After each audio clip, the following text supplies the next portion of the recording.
தமிழன் என்று சொல்லிக் கொண்டு தமிழ் துரோகிகளை எதிர்த்து, தமிழ் மக்களின், தமிழ் இனத்தின் துரோகிகளை எதிர்த்து, தமிழன் தமிழன் தமிழன் என்று சொல்லிக் கொண்டு தமிழர்களை கொச்சைப்படுத்தக்கூடிய, தமிழர்களை இழிவுபடுத்தக்கூடிய, தந்தை பெரியாரை இழிவுபடுத்தக்கூடிய சில கூலிக்காரர்களை எதிர்த்து அரசியல் செய்ய வேண்டிய ஒரு நிலைக்கு அவர் தள்ளப்பட்டிருக்கிறார். மரியாதை கொலவெறியில் இருக்க குறுக்கோருக்கு வந்து பேசிட்டு இருக்காரு.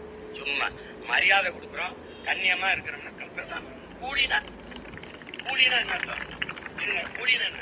உங்க வீட்டுல வந்து கையெட்டி நிக்கிறான் நான், உங்க அப்பா தான் கூலி. யார்கிட்ட பேசுறது என்னன்னு இல்லையா? கூலியா? என்ன கூலி?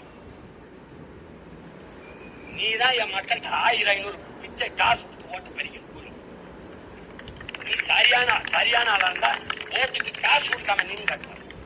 அது எங்க அம்மா தமிழிசை சொல்லுவேன். உங்களை எதிர்த்து போட்டிட்ட இடத்துல ஓட்டுக்கு காசு கொடுக்கணும், அப்படி ஒரு வெற்றியை வேணாம்னு சொன்னேன். தமிழ் மகள் தமிழச்சி தமிழிசை அந்த மாதிரி நீங்க காசு கொடுக்காம வென்றீங்களா? பெரிய கலைஞரின் மகள் தானே, பெரிய இவங்க தானே, நீங்க எல்லாம் ஒன் சாதிக்காரங்க தானே போய் நின்ன. எதுக்கு ஓட்டு காசு கொடுத்தேன்?